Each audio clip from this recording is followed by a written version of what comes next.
Online জগতে প্রবেশ করলে একটা ভিডিও বারবার সামনে চলে আসে, সেটা হলো তোফাজ্জলকে নির্মমভাবে খাবার খাইয়ে নিষ্ঠুরভাবে মেরে ফেলার ভিডিও ও ছবি। আমি আসলে জানতে চাই এর দোষটা কোথায় ছিল, নিজের ভারসাম্য হারিয়ে ফেলা নাকি ক্ষুধার জ্বালা নিবারণ করার জন্য অন্যের দুয়ারে ভিক্ষে চাওয়াটা। একজন মানুষ অসহায় হয়ে খাবারের জন্য ভিক্ষে চাইলো, আমরা তাকে উদারতা দেখিয়ে খাবার দিলাম, খাওয়ালাম, বেশ ভালো কথা। উদারতা দেখিয়ে খাবার খাওয়ানোর পর সন্দেহের বশে মারতে মারতে মেরে ফেলাটা আসলে কোন ধরনের উদারতার বহিঃপ্রকাশ?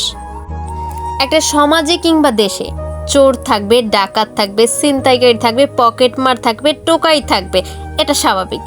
তারা অন্যায় করবে আর তাদের অন্যায়ের জন্য তাদের যথাযথ শাস্তি কিংবা উপযুক্ত শাস্তি দেওয়ার জন্য আইন আছে, প্রশাসন আছে।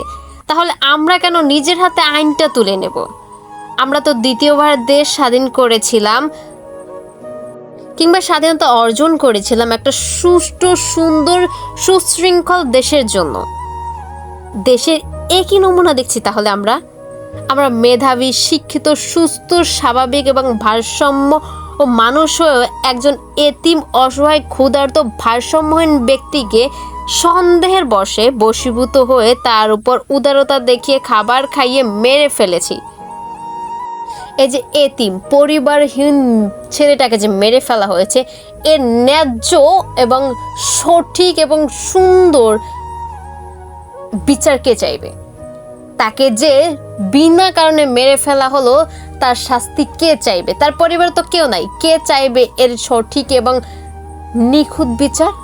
আমরা চাইছি, আমরা চাচ্ছি। তার পরিবার নেই, সে এতিম, তাতে কি হয়েছে? আমরা চাচ্ছি এর সঠিক বিচার, ন্যায্য বিচার। যারা তাকে সন্দেহের বশতে বশীভূত হয়ে তাকে মেরে ফেললো, খাবার খাওয়ালো, আবার মেরে ফেললো, তাদেরকে আমরা কঠোর শাস্তি চাচ্ছি। তাদের জন্য কঠোর থেকে কঠোর শাস্তি দেওয়া হয়।